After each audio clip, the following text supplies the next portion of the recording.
ഒരു കോർപ്പറേഷന്റെ ഉത്തരവാദിത്വമാണ് ജനങ്ങളുടെ പ്രശ്നങ്ങൾ പരിഹരിക്കാൻ. തിരുവനന്തപുരം കോർപ്പറേഷൻ ഭരിച്ചത് 45 കൊല്ലമായി ഭരിച്ചത് LDF ആണ്. 10 കൊല്ലം നമ്മളെ ബഹുമാനപ്പെട്ട മുഖ്യമന്ത്രി CPM നയിക്കുമ്പോൾ, കോർപ്പറേഷൻ ഭരിക്കുമ്പോൾ ഇതിന്റെ ഒരൊറ്റ പരിഹാരം അവർ ഇതുവരെ സൃഷ്ടിച്ചില്ല, ഒന്നും ചെയ്തിട്ടില്ല. പിന്നെ എന്തിനാണ് അവർ വോട്ട് ചോദിക്കുന്നത്? അതിന് പിന്നൊരു കാരണമുണ്ട്. ആ കാരണമാണ് അഴിമതി. അഴിമതിയാണ് അവരുടെ ലക്ഷ്യം. ഒന്ന്, കിച്ചൺ വേസ്റ്റ് ബിൻ അഴിമതി.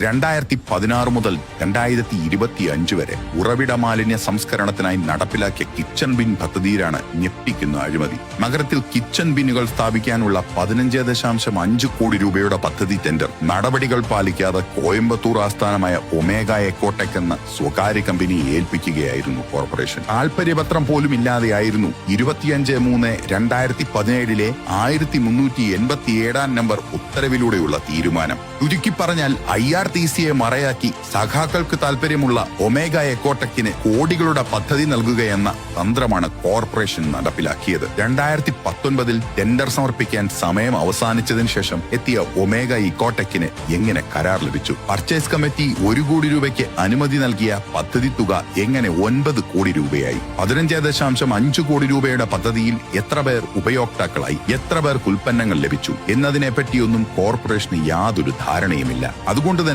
പദ്ധതിയിലൂടെ കോർപ്പറേഷൻ ലക്ഷ്യമിട്ടത് ജനക്ഷേമമല്ലെന്നും അഴിമതി മാത്രമാണെന്നും വ്യക്തം. ജനങ്ങളെ വിശ്വസിച്ച് ഭരിക്കാൻ ഒരു അവസരം കൊടുത്തപ്പോൾ LDF എന്ത് ചെയ്തു? അതിന്റെ ഒരു തെളിവാണിത്. ജനങ്ങളുടെ പ്രശ്നങ്ങളുടെ പരിഹരിക്കേണ്ട പേരിൽ അഴിമതി ചെയ്യുന്ന ഒരു LDFും UDF ആണ് നമ്മൾ എത്ര കൊല്ലമായിട്ട് സഹിക്കുന്നത്. അതിനെ മാറ്റണം, ഒരു മാറ്റം കൊണ്ടുവരണം. അഴിമതി രഹിത ഭരണം ജനങ്ങളുടെ അവകാശമാണ്. ഇത് നമ്മൾ നിർത്തണം. നമസ്കാരം, ഞാൻ ലക്ഷ്മി ജയ. തിരുവനന്തപുരം കോർപ്പറേഷനിലെ ശ്രീകാര്യം വാർഡിൽ BJP NDA സ്ഥാനാർത്ഥിയായി ജനവിധി നേടും. ശ്രീകാര്യം വാർഡിന്റെ സമഗ്ര വികസനം സാധ്യമാക്കുവാനും അതിലൂടെ നമ്മുടെ വാർഡിനെ ഒരു മാതൃകാ വാർഡാക്കി മാറ്റുവാനും പിന്നീട് വിലയേറിയ സമ്മതിദാനാവകാശം താമര അടയാളത്തിൽ വോട്ടുകളായി രേഖപ്പെടുത്തി എന്നെ വിജയിപ്പിക്കണമെന്ന് അഭ്യർത്ഥിക്കുന്നു.